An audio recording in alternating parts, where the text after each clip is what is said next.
Hello students, DB এডুকেশনে তোমাদের সকলকে স্বাগত। আজকে আমরা করব ক্লাস 9-এর কোষে দেখি 7.3 এর 11 দাগ আর 12 দাগের অঙ্ক। তাহলে 11 দাগের অঙ্কগুলো কি আমাদের এমসিকিউ টাইপ অঙ্ক। 11 দাগের প্রথম অঙ্কটা 11 দাগের একের টাইপ কি বলেছে? 11 দাগের একের অঙ্কে বলেছে যে নিচের কোনটি একচল বিশিষ্ট বহুপদী সংখ্যামালা। এখানে চারখানা দেওয়া আছে। অপশন এতে কি দেওয়া আছে? আচ্ছা, একচল বিশিষ্ট মানে কি? যার চল থাকবে একটা, এক্স অথবা ওয়াই। আমি আগেই বলেছিলাম চল মানে কি? চল মানে হচ্ছে কোনো ইংলিশ অ্যালফাবেট, সেটা এক্স হতে পারে, ওয়াই হতে পারে, পি হতে পারে, জেড হতে পারে, কিন্তু এক চল মানে যে কোনো একটা থাকবে, একের বেশি কোনো অ্যালফাবেট থাকবে না। তাহলে এখানে অপশন এতে কি দিয়েছে? X plus 2/x equals to 3। ভালো করে খেয়াল করে তোমরা দেখো, এই 2/x কে আমরা কি লিখতে পারি? 2 ইন্টু এক্স টু দি পাওয়ার -1 দিয়ে প্লাস 3 আছে, তাই তো? হ্যাঁ, প্লাস 3। এটা কি আমরা বলতে পারি একচল বিশিষ্ট বহুপদী সংখ্যামালা? বলতে পারি না, কারণ আমরা কোষে দেখি 7.1-এ শিখেছিলাম যে যদি চলের ঘাত যদি নেগেটিভে আসে বা ভগ্নাংশে আসে তাহলে সেটা বহুপদী সংখ্যামালা হয় না। এখানে তাহলে আমাদের দুটো ক্রাইটেরিয়া ছিল, একচল আর বহুপদী সংখ্যামালা। একচল এটা ফুলফিল করে যাচ্ছে, কিন্তু বহুপদী সংখ্যামালা হচ্ছে না, তাই এই অপশনটা হবে না। এবার বি এরটা কি বলেছে দেখি। বি এরটা বলেছে 3√x প্লাস 2/√x প্লাস 5। এটা আর করে দেখার প্রয়োজনই নেই, কারণ √x মানে আমরা কি জানি? √x মানে x to the power half. তাহলে আমাদের x এর পাওয়ারে কি চলে আসছে? x এর পাওয়ারে ভগ্নাংশ চলে আসছে। ভগ্নাংশ আসা মানে কি? সেটা বহুপদী সংখ্যামালা হবে না, তাই এটাও আমাদের অপশন ডিও অ্যান্সার নয়। এবার অপশন সি তে কি বলা হয়েছে? অপশন সি তে বলেছে √2x², তারপর কি দিয়েছে? -√3x plus 6, -√3x plus 6। এটা কি হবে? হ্যাঁ, এইটা হবে আমাদের একচল বিশিষ্ট বহুপদী সংখ্যামালা। কারণ তোমরা ভালো করে খেয়াল করো, এখানে একটাই চল আছে, সেটা হচ্ছে x। আর এটা বহুপদী কেন হতে পারে? কারণ এখানে x এর পাওয়ার কিন্তু পজিটিভ বা ধনাত্মক আছে, এখানে ঋণাত্মক পাওয়ার বা ভগ্নাংশ কিন্তু পাওয়ারে নেই, তাই এটা হচ্ছে আমাদের অ্যান্সার, অপশন সি। ডি এরটা তাও আমরা দেখে নেবো। ডি এরটাতে কি আছে? ডি এরটা আছে x to the power 10 plus y two the power 5 plus 8। এটাও হবে না, কারণ আমাদের অঙ্কে কি চেয়েছিল? একচল বিশিষ্ট বহুপদী সংখ্যামালা। এখানে আমরা কি দেখতে পাচ্ছি? দুটো চল চলে এসেছে, একটা হচ্ছে x আর একটা হচ্ছে y, তাই আমাদের অপশন ডিও হবে না। তাই আমাদের কারেক্ট অ্যান্সার কি হচ্ছে? Option C. অপশন সি ওটাই হচ্ছে আমাদের কারেক্ট অ্যান্সার। এবার আমরা চলে যাব পরের অঙ্কে। পরের অঙ্ক কি বলেছে? পরের অঙ্কে বলেছে নিচের কোনটি বহুপদী সংখ্যামালা। এখানে অপশন এ তে কি দেওয়া আছে? অপশন এ তে দেওয়া আছে x-1, আর অপশন বি তে কি দেওয়া আছে? অপশন বি তে দেওয়া আছে x-1/x + 1, আর অপশন সি তে দেওয়া আছে x² -2/x² + 5, আর অপশন ডি তে দেওয়া আছে x² + 2x two the power 3/2 √x² plus 6। D এর অপশনটা তো আমাদের দেখার প্রয়োজনই নেই, আমরা এমনিতেই বলে দিতে পারি এটা নয়, কারণ এখানে আমরা প্রথমেই দেখতে পাচ্ছি যে x এর পাওয়ার কত আছে? 3/2 মানে ভগ্নাংশ, তাই এটা কখনোই বহুপদী সংখ্যামালা হতে পারে না। আর অপশন সি তে যদি আমরা খেয়াল করি তাহলে আমরা দেখতে পাবো যে এই মিডলের টার্মটা কি হচ্ছে? উপরে উঠলে x টু দি পাওয়ার -1/2। আমি বাদবাকিটা প্লাস ফ্যাক্টর লিখলাম না, কারণ এটা লেখার কোনো প্রয়োজন নেই, আমরা দেখতেই পেয়ে যাচ্ছি যে এখানে -1/2 এসে যাচ্ছে, মানে এখানে আমরা পাওয়ারে কি দেখতে পাচ্ছি? চলের পাওয়ারে নেগেটিভ চলে আসছে, ঋণাত্মক চলে আসছে, তাহলে অপশন সিও আমাদের অ্যান্সার নয়। অপশন বি এ কি পাচ্ছি আমরা? x-1, আর তলায় যেটা আছে এটাকে আমরা উপরে নিয়ে যাচ্ছি -1 করে, তাহলে আমরা এখানেও কি দেখতে পাচ্ছি? এখানেও আমাদের পাওয়ারে নেগেটিভ বা ঋণাত্মক চলে আসছে, তাহলে অপশন বিও আমাদের অ্যান্সার না।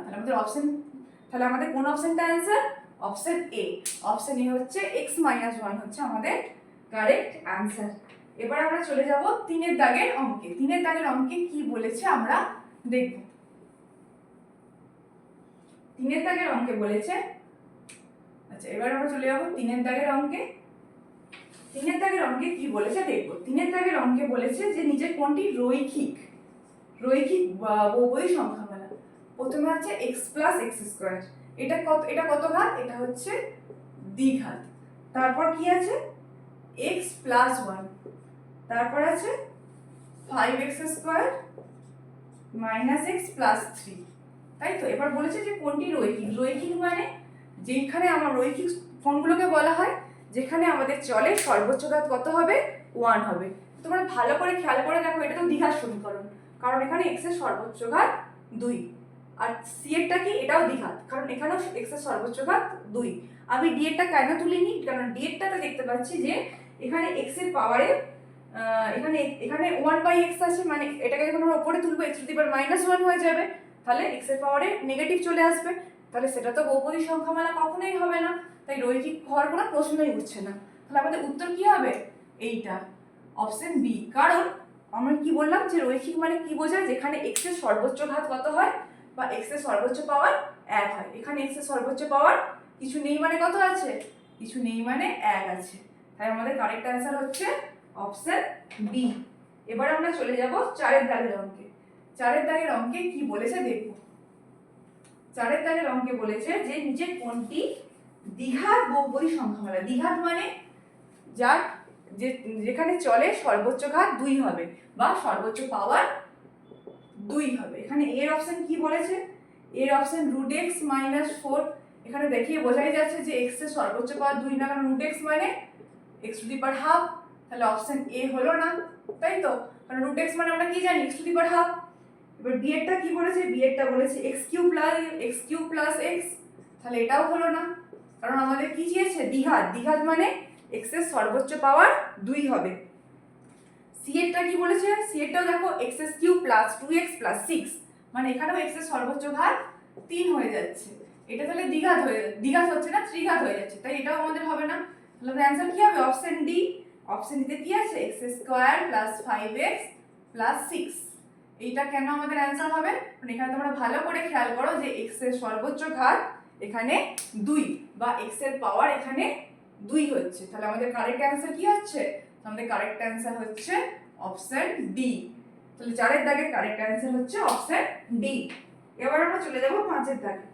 5 দাগে আমাদেরকে কি বলেছে, 5 দাগে আমাদেরকে বলেছে √3 মাত্রা। হ্যাঁ, √3 বহুপদী সংখ্যামালার মাত্রা। √3 বহুপদী সংখ্যামালার মাত্রা তাহলে আমরা কিভাবে বের করব। আচ্ছা, আমাদের অঙ্কে কি দেওয়া আছে, √3, তাই তো। 5 দাগে এটা √3 মানে √3 আমরা দেখতে পাচ্ছি যে কোনো x এর টার্ম নেই বা কোনো y, মানে কোনো এখানে চল নেই, তাহলে আমরা কি করে মাত্রা বের করব, আমরা খুব সহজেই মাত্রা বের করব। √3 পাশে কিছু নেই মানে আমরা বলতে পারি যে x টু দি পাওয়ার 0 আছে, কারণ এখানে দেখতে পাচ্ছি কোনো x এর টার্ম নেই, তাহলে আমরা বলতে পারি x to the power 0। x to the power 0 মানে x কে 0 বার গুণ করা হচ্ছে, 0 বার গুণ করা হচ্ছে মানে কিছুই থাকছে না, 0 বার মানে গুণ করাই হচ্ছে না, তাহলে এখানে কোনো x এর টার্মই থাকছে না, তাই এখানে আমরা x টু দি পাওয়ার 0 ধরতে পারি। তোমরা x টু দি পাওয়ার 0 ছাড়াও এটাকে তোমরা y টু দি পাওয়ার 0 কল্পনা করতে পারো, যে কোনো তোমরা এখানে অ্যালফাবেট বসিয়ে কল্পনা করতে পারো, যে মোটামুটি যাই বসাও তার পাওয়ার কত থাকবে, 0 থাকবে, তাহলে আমরা বলতে পারি যে √3 বহুপদী সংখ্যামালার মাত্রা কত, 0, কারণ এখানে যেই চলটাই থাকুক তার সর্বোচ্চ ঘাত বা তার সর্বোচ্চ ঘাত কত হবে, 0 হবে, তাহলে আমাদের √3 বহুপদী সংখ্যামালার মাত্রা কত হবে, 0।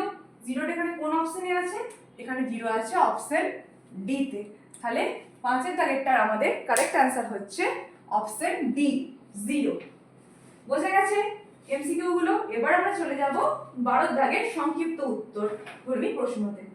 কি আছে 12 দাগের এক একটা, 12 দাগের এক একটা বলেছে একটা বহুপদী সংখ্যামালা শূন্য নির্ণয় করতে। বহুপদী সংখ্যামালা শূন্য তোমরা আগে অনেক নির্ণয় করেছো, আবার তাই বলেছে কি দেওয়া আছে বহুপদী সংখ্যামালাটা, px = 2x - 3। শূন্য কি করে বের করতে হয়, সংখ্যামালাটা = 0 করে দিতে হয়, তাহলে এখানে সংখ্যামালাটার ভ্যালু কত আছে, 2x - 3, তাহলে সেটা = 0 হয়ে যাচ্ছে, তাহলে 2x = 3, x = 3/2, তাহলে আমাদের অ্যানসার কত, 3/2, কারণ আমাদেরকে কি চেয়েছে, এই বহুপদী সংখ্যামালাটা 0, এই বহুপদী সংখ্যামালাটা 0 চেয়েছিল আমাদেরকে, তাহলে আমাদের অ্যানসার কত পাচ্ছি আমরা, 3/2, তাহলে এটাই হচ্ছে আমাদের কারেক্ট অ্যানসার। বোঝা গেছে, কারণ আমরা সবাই আগেই শিখেছি যে কি করে কোনো বহুপদী সংখ্যামালা 0 বের করতে হয় বা শূন্য বের করতে হয়, সেই সংখ্যামালাটাকে 0 করে দিয়ে আমরা যে x এর ভ্যালু পাই সেটাই হয় সেই সংখ্যামালা শূন্য, তাহলে আমরা তাই করলাম, এখানে px কে 0 করে দিলাম, তাই 2x - 3 = 0 হয়ে গেল, এখান থেকে 3টা এদিকে মাইনাস আছে, এদিকে গেলে প্লাস হয়ে গেল, এই দুইটা এদিকে গুণ আছে, তাই ওইদিকে গিয়ে ভাগ হয়ে গেল, তাই এক্স এর ভ্যালু আমরা কত পেলাম 3/2। 3/2 মানে এটাই হচ্ছে আমাদের এই সংখ্যামালাটার শূন্য। তাহলে 12 দাগের একেরটা বোঝা গেছে। এবার আমরা করব 12 দাগের দুইয়েরটা। 12 দাগের দুইয়েরটা কি দেওয়া আছে? 12 দাগের দুইয়ে দেওয়া আছে px = x + 4। আর আমাদেরকে কি চেয়েছে 12 দাগের অঙ্কে? px + p of -x এর ভ্যালু কত হবে। তাহলে px এর ভ্যালু যদি x + 4 হয়, তাহলে p of -x মানে জাস্ট x এর জায়গায় আমরা -x বসিয়ে দেব, তাই তো? তাহলে এবারে আমরা এই ভ্যালুটা খুব সহজেই বের করতে পারবো।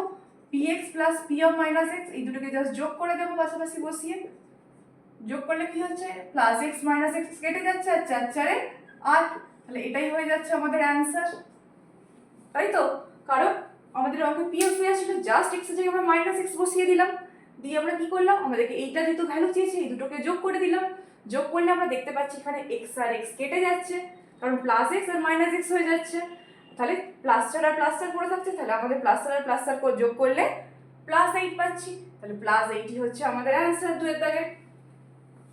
এরপর আমরা চলে যাব 3 এর দাগের অঙ্কটা। 3 এর দাগের অঙ্কে কি বলেছে? 3 এর দাগের অঙ্কে একটা সংখ্যামালা দেওয়া আছে, বলেছে এই সংখ্যামালাটিকে যদি x দ্বারা ভাগ করা হয় তাহলে ভাগশেষ কত হবে। আচ্ছা, এই সংখ্যামালাটিকে বলেছে x দ্বারা ভাগ করলে আমরা যেভাবে ভাগশেষ উপপাদ্য প্রয়োগ করে আগের অঙ্কগুলো করেছিলাম, যেটা দ্বারা ভাগ করা হচ্ছে বা যেটা ভাজক, সেটাকে আমরা কি করে দিই? 0 করে দিই, তাই তো? তাহলে এখানে আমরা তাই করব। এখানে কত দ্বারা ভাগ করা হচ্ছে? 3 এর দাগের অঙ্কটাকে 3 এর দাগের অঙ্কে x দ্বারা ভাগ করছে, তাহলে x = আমরা 0 করে দেব। তাহলে এখানে আলাদা করে শূন্য বের করতে হচ্ছে না, কারণ আমরা এখানে x = 0 করলে, মানে ভাজক = 0 করলে সেই সংখ্যামালা শূন্য 0ই পাচ্ছি। তাহলে এবার আমরা কি করব? যে fx-টা বা যে সংখ্যামালাটা বা যে ভাজ্যটা দেওয়া আছে, সেখানে আমরা এই x এর এই ভ্যালুটা বসাবো। এখানে ভাজ্য কত দেওয়া আছে? fx এর ভ্যালু দেওয়া আছে x³ + 4x² দেওয়া আছে x³ + 4x² + 4x - 3। তাহলে এখানে আমরা কি করব? x এর জায়গায় 0 বের করব, বসিয়ে দেব, মানে f0 বের করব। তাহলে এই টার্মটাও 0, এই টার্মটাও 0, আর এই টার্মটাও 0। তাহলে এখানে -3 পড়ে থাকছে। তাহলে f(0)টাই হচ্ছে আমাদের ভাগশেষ উপপাদ্য অনুসারে ভাগশেষ কত হওয়ার কথা? f(0), আর এখানে আমরা f(0) এর ভ্যালু কত পাচ্ছি? -3। তাহলে এই -3 কি হচ্ছে আমাদের? এই -3 হচ্ছে তাহলে আমাদের অ্যানসার, তাই তো? কারণ আমরা কি জানি? ভাগশেষ উপপাদ্য অনুসারে কোনো সংখ্যামালাকে যেই সংখ্যামালা দ্বারা ভাগ করা হয় বা যে ভাজকটা, যেটা ভাজক থাকে তার যেটা শূন্য বেরোয়, এখানে শূন্য কত বেরিয়েছে? 0। সেইটা আমরা যখন ওই সংখ্যামালায় মানে সেইটা বের করি, যেমন এখানে আমি f(0) বের করছি, সেটাই হয়ে যায় কি আমাদের ভাগশেষ। এটাই তো আমাদের ভাগশেষ উপপাদ্য। তাহলে এখানে 0 বসেছিলাম, 0³ মানে 0, 4 × 0² মানে 0² মানে কি 0, মানে আলটিমেট পুরো টার্মটাই 0, 4 × 0 মানে 0, পুরো টার্মটাই 0। তাহলে কি পড়ে থাকছে? শুধু -3। তাহলে -3 কি হচ্ছে আমাদের অ্যানসার। তাহলে 3 এর দাগের অঙ্কটা সবাই বুঝতে পেরেছো? এবার আমরা চলে যাব 4 এর দাগের অঙ্কে। 4 এর দাগের অঙ্কটা দেখব কি বলা আছে। 4 এর দাগের অঙ্ক, 4 এর দাগের অঙ্কে কি বলা আছে? 4 এর দাগের অঙ্ক বলা আছে এখানে 12 দাগের 4। 4 এর দাগের অঙ্কে বলা আছে 3x - 1⁷ = a7x7 + a6x6 + a5x5। ওই দিকটা একটু মুছতে হবে, কারণ এখানটা ধরবে না নইলে।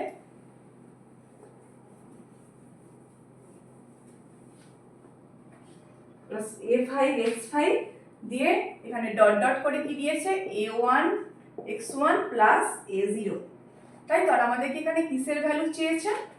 এখানে আমাদেরকে চেয়েছে a7 + a6 + a5 দিয়ে ডট ডট করে +a1 + a0, আমাদেরকে তার ভ্যালু, এটার ভ্যালু চেয়েছে। লেখাটা একটু বাঁকা হয়ে গেছে, তাই আমি মুছে আরেকবার এটাকে লিখে সোজা করে দিচ্ছি। এবার তোমরা ভালো করে যদি খেয়াল করো, আমাদেরকে কিসের ভ্যালু চেয়েছে দেখবে। আমাদেরকে চেয়েছে a7 + a6 + a5 + dot dot +a1 + a0, এটার ভ্যালু কত? এটাই আমাদেরকে চেয়েছে। এবার তোমরা যদি ভালো করে খেয়াল করো, দেখতে পাবে যে এখানে যে টার্মগুলো আছে সেই টার্মগুলো থেকে যদি আমরা এই এক্সগুলোকে বাদ দিয়ে দিই, তোমরা এক্সগুলোতে চাপা দিয়ে দাও, তাহলে কি দেখতে পাবে যে আমাদেরকে যেইটার ভ্যালু চেয়েছে সেইটাই পড়ে থাকছে। তাহলে এক্স এর টার্মগুলোকে আমরা কি করে বাদ দিতে পারি? আমরা যদি এখানে এক্স এর জায়গায় 1 বসিয়ে দিই, তাহলে 1 to the power 7, 1 to the power 6, 1 to the power 5, প্রত্যেকটা ভ্যালু কি হয়ে যাবে? 1 হয়ে যাবে। তাহলে অটোমেটিকলি এখানে এক্স এর টার্ম আউট হয়ে যাবে। তাহলে আমরা কি করব? এখানে এক্স এর জায়গায় 1 বসিয়ে দেবো দুদিকে, বোথ সাইডে। এখানে যদি এক্স এর জায়গায় 1 বসিয়ে দিলাম, এখানেও আমরা প্রত্যেকটাতে এক্স এর জায়গায় 1, 1 টু দি পাওয়ার 7 মানে কি 1, 1 টু দি পাওয়ার 6 মানে সেটাও 1। তাই এখানে আমরা আলাদা করে 1 না বসিয়ে যেটা বেরোচ্ছে এখানে 1 বসালে সেটা একদম ডাইরেক্ট বসিয়ে দিচ্ছি। আর আমাদেরকে তো এইটারই ভ্যালু পরীক্ষায় নয়, অঙ্কে চেয়েছে। আমাদেরকে তো চেয়েছে অঙ্কে এইটারই ভ্যালু, এইটা এদিকে লেখা আছে। তাহলে আমরা অলরেডি পেয়ে গেছি কিন্তু ডান দিকে সেইটা যেটা ভ্যালু আমাদেরকে বের করতে বলেছে। তাহলে এই দিকটা আমাদেরকে আমরা যদি ক্যালকুলেট করে নিই, তাহলেই আমরা পেয়ে যাবো যে এই টার্মটার ভ্যালু কত আসছে। তাহলে 3 থেকে এখানে 3 into 1 মানে 3, 3 থেকে 1 বিয়োগ করলে 2, তাহলে 2 to the power 7। তাহলে এটার ভ্যালু কত পাচ্ছি? 2 to the power 7। 2 to the power 7 মানে 2 কে কতবার গুণ করা হচ্ছে? 7 বার। 2 কে 7 বার গুণ করলে আমরা কত পাবো? 2 কে 2 বার গুণ করলে 4 পাই, 3 বার গুণ করলে 8 পাই। তাহলে এরকম যদি 7 বার গুণ করে দিই আমরা কত পাবো? 2 to the power 7 এর ভ্যালু 128। তাহলে আমরা কি পাচ্ছি? A7 plus A6 plus A5 plus dot dot plus A1 plus A0 এর ভ্যালু কত? 128। তাহলে আমাদের অ্যান্সার কত? 128। বোঝা গেছে? 2 এর দাগের লাস্টের অঙ্কটা। এই চ্যাপ্টারের সর্বশেষ অঙ্ক হচ্ছে 2 এর দাগের 4। তাহলে আর কষে দেখি 7.3 আমাদের কমপ্লিট হয়ে গেল। তাহলে নেক্সট দিন আবার দেখা হচ্ছে অন্য অঙ্ক নিয়ে। তোমরা সবাই ভালো থাকবে, সুস্থ থাকবে। আর এই প্রত্যেকটা অঙ্ক তোমরা কিন্তু বাড়িতে প্র্যাকটিস করবে। যদি কোনো অঙ্কে বুঝতে কোনো রকম অসুবিধা হয় আমাকে অবশ্যই কমেন্ট সেকশনে জানাবে। ঠিক আছে? তাহলে নেক্সট দিন আবার দেখা হচ্ছে।